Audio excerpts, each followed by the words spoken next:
We will be going over how I set up and why I set up my reptile tanks the way I do, and avoiding the risks. An over-decorative tank can cause damage, health risk, or even death to your reptile. Time to pull the plug. What's up, guys? Today we're going to do a little something different. No, it won't be fish. We will be going over how I set up and why I set up my reptile tanks the way I do. It may not be the most aesthetic, but gets to the point as far as all the necessities that reptiles need and avoiding the risks of what making an over-decorative tank can cause damage, health risk, or even death to your reptile. So stay tuned and make sure you watch the whole thing. If you guys are not familiar, this is our bearded dragon, Mrs. Gimp. Now, it's been a lovely, good several weeks for Mrs. Gimp, and a little stressful. She has been laying infertile clutches all over her tank. Keep in mind, Miss Gimp is about 8 years old and has not seen another male bearded dragon in about 3 to 4 years now. She used to breed, but now produces nothing but infertile eggs. And that's typically only once per year, thank goodness. Because it is a lot of strain on a reptile, especially it is very depleting in their levels of calcium. It's always important to dust with calcium, with and without vitamin D. So if you do have a reptile that frequently does lay infertile clutches, or if they do lay eggs even on the annual, make sure you are replenishing their calcium, or else you're a fishy owner. So what we're basically going to do today is just go ahead and clean up this tank, which entails removing every single thing, one by one, very carefully, saving the goods for last. A lot of people are back and forth about using wood. I've never had a problem using wood, nor is it housing parasites a problem, because if you keep your animals healthy, they won't have parasites. But if you do doubt that your wood is clean, go ahead and bake it for about an hour at 150 degrees Fahrenheit, or as low as your oven will possibly go. That will kill everything.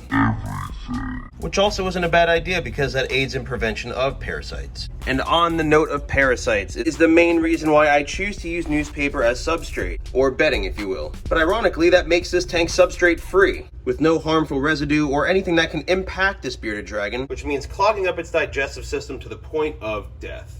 Or possible death, if it's not too late. Dragons will not eat the paper. I mean, 90% of them won't. I've actually, believe it or not, have had dragons that have eaten or have tried to eat parts of the newspaper purposely and not on purpose. Sometimes trying to catch a cricket, they mistakenly grab the end of the newspaper and think it's a cricket, or because they simply just miss that cricket. But don't worry, they usually spit it out. Now, while commencing cleaning my reptiles' cages, we always do a soak as well. In lukewarm to warm water, this just aids in hydrating your reptile and assuring that it has retained a proper amount of water, and it can also get those bowels moving if they are impacted. Baths are great. Also, make sure to not use any cleaning chemicals or anything of a detergent based in your sink or tub prior to putting your reptile or animal in the bath, because it will still leave residue around the edges. Once again, they will be probably drinking this water, so you do not want them to consume any of those chemicals. However, if you are bathing your reptile in a common area where you would use your sink, definitely disinfect and use those chemicals after you bathe your reptile. Till then, come here, mama. Come here. All right. So let's get her up, get her in that water. And if you have a bearded dragon, and this is actually a fact that I've observed through experience, that of course you can always tell a bearded dragon carrying their healthy weight in their tail base. Always, if when looking for bearded dragons, look at their hip bones, because if it sticks up or protrudes like that, this of course I know, because I mean this dragon is always a chunka. But in the back of the head, as well as the base of the tail, if it's sunken in a little bit, there's a reason. Either they're dehydrated, they just laid eggs, like I said, or they're malnourished or possible parasites. So look out for those signs. That's just a healthy tip for a healthy bearded dragon. So let's juice up those fat pads again and get you to some water, and you will drink, I'm pretty sure. And another tip, if you can't get your reptile to drink, make sure you just turn the faucet just enough to where they notice it's a slight drip. And with that, usually triggers most reptiles, especially desert dwellers that only see mirages like a bearded dragon. They don't really recognize stagnant water. they only recognize flowing water, so it definitely stimulates them to want to drink. You can also drip a little bit of water over their head. It definitely sometimes triggers them, as well as to the tip of their nose. Bearded dragons are amazing. A fun fact about us is that we used to have hundreds of bearded dragons, hundreds. We used to breed these guys, so we would always have anywhere from, 35 to 50 breeders a year, which is about typical average of a bearded dragon breeder. And then all the babies. So babies, we'd have hundreds. We'd sell them wholesale lots. We would sell them and ship them nationwide. So that was a fun experience. For 10 years, we did that. We did the reptile shows in South Florida. We did the Repticons. So that was always fun. We did the Daytona show a couple times. It was fun. But now we chose to stick with one. Literally, it was the hardest decision ever, just to stick with one, or a quantity of one of that particular species, rather than 2, 3, 4. We just decided to take a break. Went into other business adventures and endeavors of opening a barbershop, so we wanted to have time for that and make sure we had enough time, even if we decided to keep one as a pet, which we do. We honestly have enough time where I could still honestly do a small breeding project if I wanted to, but just right now, it's just not of interest. Enough of my babbling. You're not drinking, that's okay. So you can leave your animal here and just let them rest as long as they can raise their head above the water, which you can see the level of water right now is just basically at the same height of the shoulders of the bearded dragon, I'd say. So just keep it dripping and just let them relax. Make sure it's not hot, make sure it's not cold, right in the middle, lukewarm. You can have the drip hot if you want, because that'll actually maintain, especially in a stainless steel sink, from it getting too cold too quick. So those are just a couple little tips. Now, some people do not use chemicals in their tanks. I prefer to. I prefer either to use a light, very light water to bleach solution, and or if not, even a Lysol 2-in-1, and just dilute it. Dilute it. Always, I would dilute it for sure. And make sure you wipe it down. I wipe it down a couple times with a dry rag, a wet rag, and then another dry rag to get all the chemical residues out of there. And try to steer away from all natural sources if you can, unless they're anti-parasitic and antiviral, antibacterial, all the above. Because the absolute last thing you do want is a sick animal. Well, she's feisty today. Also, another tip, make sure they can't jump out, because this is almost the length of perfect space for her to get out of here. No, Gimp, stay in this. Stay. That everything's spotless and entirely wiped out, go ahead and add your newspaper. Buy your own newspaper. Make sure that there's enough. Put this big old log back. Every other change, we bake it. So in a future video, if we clean again, or I can do a video of just baking that wood. Of course, remove all greens, all stale and old. And these will dry out. If your tank is adequately warm enough and hot enough for a desert animal, your greens will probably dry out within 24 to 48 hours. So only put enough in that you're willing to waste if the dragon doesn't eat it, or if your reptile doesn't eat it. And also it helps keeping your bugs with the greens, because the bugs will feed on the greens, and you are what you eat. Once again, healthy animals. Once again, healthy animals, healthy animals. And I dumped the old bugs back with the good new bugs. Oh look, you guys even have a little green powder now too. Always using paper towel rolls to hold the bugs, because it's easy to get them off and to put them in the bowl when feeding time is about. I'm gonna go ahead and put Miss Gimp back in her cage. We're gonna make room, because this is where we're gonna clean all of her stuff. Time to pull the plug, mama.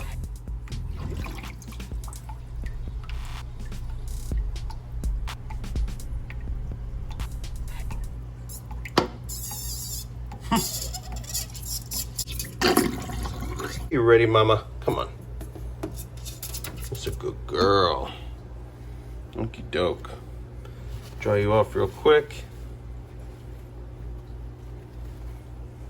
Back to your cage. She's definitely gaining her weight back. I typically weigh her too. This particular time I haven't been tracking her weight. I would definitely say that she's still around 350 grams, but I honestly don't know. But if you are, let's get you back to 400. All right, time to clean out this water bowl. Discard of the old water. Now, water bowls are one of those particular things of mine. I always want to make sure that there's no film residue built up in it, because I do not use much cleaning products other than just maybe a cap full of bleach if I were to fill this whole sink up with water to disinfect any plastics that they will drink out of, or anything that can reabsorb any of those chemicals. So it's bad enough if you use any tap water for your animal, because it has enough chlorine in that tap water anyway. So, of course, we have a lot of fish, so we always have, you know, even reptile safe, food grade, anti-chlorination tablets or droplets available. So those are always good to use in your animal's water, but not required, of course, unless your water is absolutely horrible. So, just a little bit out. The days always come back to me of having to fill up literally hundreds of these bowls, because we didn't only have bearded dragon babies, we had a ton of snakes, ball pythons particularly. So we had a bunch of water bottles to fill up. I mean, hundreds of mini Tupperwares. Just like this one right here. Look at that. I even have a little hatchling rack. Still, I didn't even know I had this back here.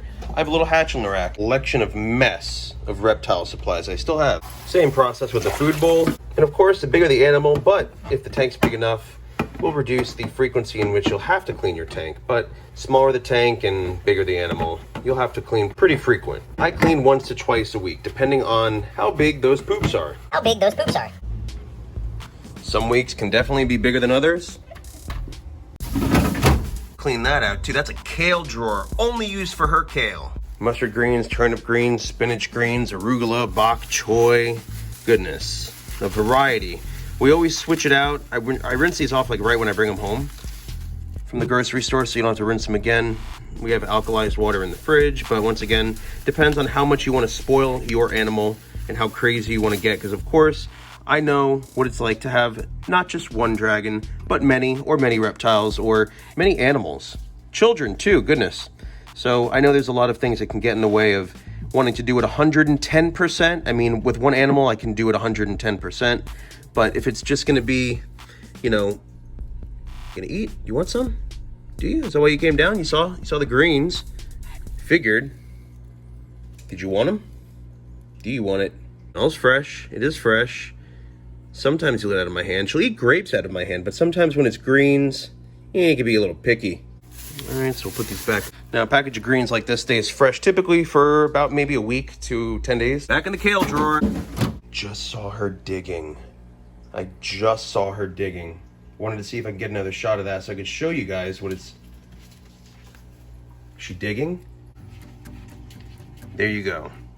So she's laid about 15, 16 infertile eggs in the past 7 to 8 days. So there still could be a couple that can come out of her. I mean, it wouldn't surprise me because even as weeks can go by, then they can expel an old infertile egg too, just with some normal stool passing. But with her, I mean, she normally laid anywhere up to 30 babies 5 or 6 times just in one season.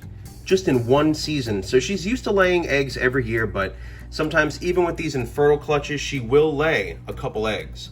You never know. It could even happen in this video, so stay tuned because anything can happen. We pretty much have this all set up now. This is entirely how it's gonna look. This is how it looks always on a regular. So we have the water, we have the food, basking spot, and a 60-gallon breeder tank. So for one bearded dragon, you're living like a queen. And that's it for you, mama. And bouncing back, you can always do pinky mice. You can always do a lot of other fatty and more protein-based diets. You can also increase it with wax worms, super worms, which we already do, butter worms. Phoenix worms are good too, but these are the little guys that goodness, tubs of empty water falling everywhere. So these are the super worms that we do feed her. I'll be adding about 10 of those, just a little bit, to the green bowl that we just made up for her. So that'll be what she has to eat, and we'll dust them with the calcium powder as well. Take all this crazy stuff, because we have another animal in here. So as far as the conditions go, the only differentiation that this animal right here has compared to where it used to live, which would be those tubs that I said before, is going to be the humidity factor. Whenever you have an animal that not necessarily requires higher humidity, but an animal such as this during shed phases would require that higher humidity, so you'd want to keep it in a more concealed tank rather than a screen top tank, because screen tops don't hold in the humidity like a sealed tub would. So if you have a tub, definitely yields, it creates a humid hide for an animal. And under this hide, we have this animal. This animal is Xerxes. This is our ball python. Xerxes is not a normal phase colored ball python. Xerxes is a pastel calico yellow belly. We'll Let's see. Very healthy, always eats. Actually, currently feeding on frozen thawed. Sounds like a reptile ad. Currently feeding on frozen thawed, which are frozen dead rodents that basically eats, you know, off of the tongs, which are these that big old tweezer things right here. Even for a snake, I mean, there's nothing to it. As you saw, as I kind of disassembled, and that is literally the size of the poop, which isn't that big, in between a real poop. Gets fed every week, of course. No, you're escaping. But has a night light constantly, which is the, you know, black light version of a heat bulb for a reptile.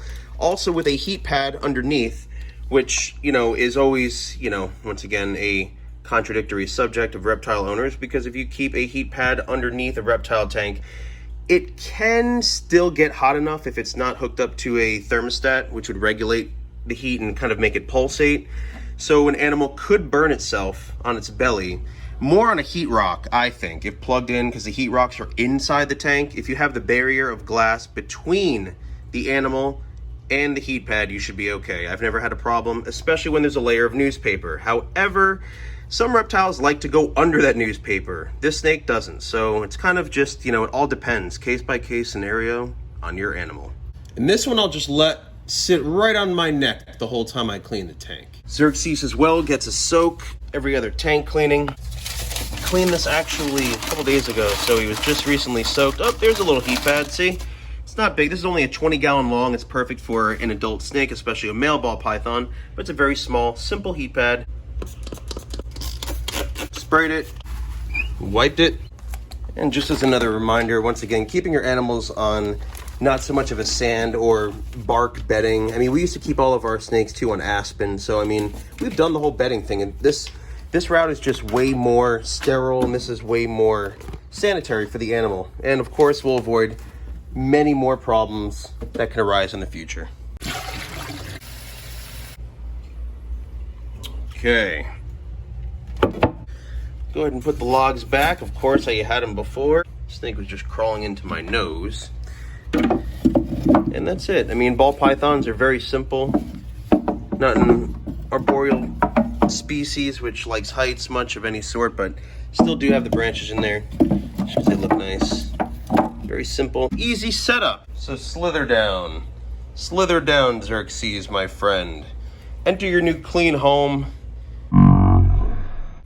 and enjoy. No, that would have been catastrophic. Stay back, please. Stay back, sir. Lay low for a while. Put your little things we use for weights, your old water bowl, because it's heavy as shit, and we'll put your little light right back where it was. Voila! Thank you so much for watching this video. Make sure you like it. Please subscribe to this channel. Give this video a big thumbs up. As always, stay adventurous. A1A Adventures.